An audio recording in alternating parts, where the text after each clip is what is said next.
गुणनखंड क्या होता है? यदि कोई संख्या किसी अन्य संख्या को पूर्णतः विभाजित करती है तो विभाजित करने वाली संख्या विभाजित होने वाली संख्या का ये गुणनखंड कहलाती है। जैसे 20 के गुणनखंड 1, 2, 4, 5, 10, 20। गुणनखंड वृक्ष क्या होता है? गुणनखंडों की वह श्रृंखला जिसे वृक्ष के रूप में लिखा जाए गुणनखंड वृक्ष कहलाती है। जैसे 28 है तो 28 को 2 और 14 में तोड़ सकते हैं और 14 को 2 और 7 में, तो 28 को लिख सकते हैं 2 × 7।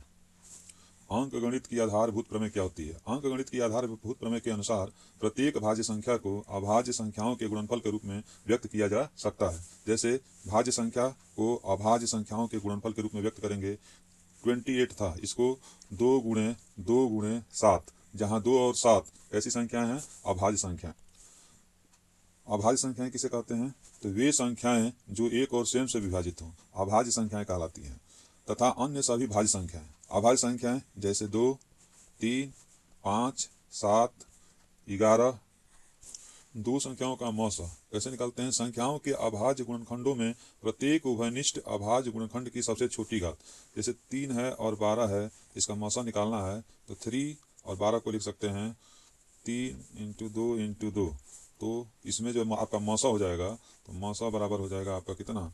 3 के बराबर हो जाएगा। 2 या 2 से अधिक संख्याओं का लसा। संख्याओं के अभाज्य गुणनखंडों में से प्रत्येक अभाज्य गुणनखंड की सबसे बड़ी घात गुणनखंडों का गुणनफल। ठीक है, बड़ी घात वाले गुणनखंडों का गुणनफल। जैसे 3 और 12 है तो 3 को 3 × 1 और 12 को 2 × 2 × 3। तो इसका जो है आप लौसा निकालेंगे तो लौसा क्या होगा? 2 के पावर में कितनी है? 2 और 3, ये हो जाएगा, अर्थात इसका लौसा 12 होगा। 3 धनात्मक पूर्णांकों ABC के लिए तीनों पूर्णांकों और उनके मौसा तथा लौसा। तो मौसा कैसे निकालेंगे?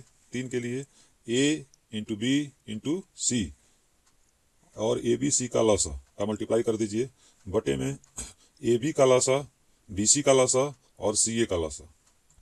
उसी प्रकार जब लौसा निकालना है तो A × B × C और ABC का मौसा बटे में AB का मौसा, BC का मौसा और CA का मौसा। वास्तविक संख्याएं क्या होती हैं? परिमेय संख्या और अपरिमेय संख्या के संग्रह को वास्तविक संख्या कहते हैं।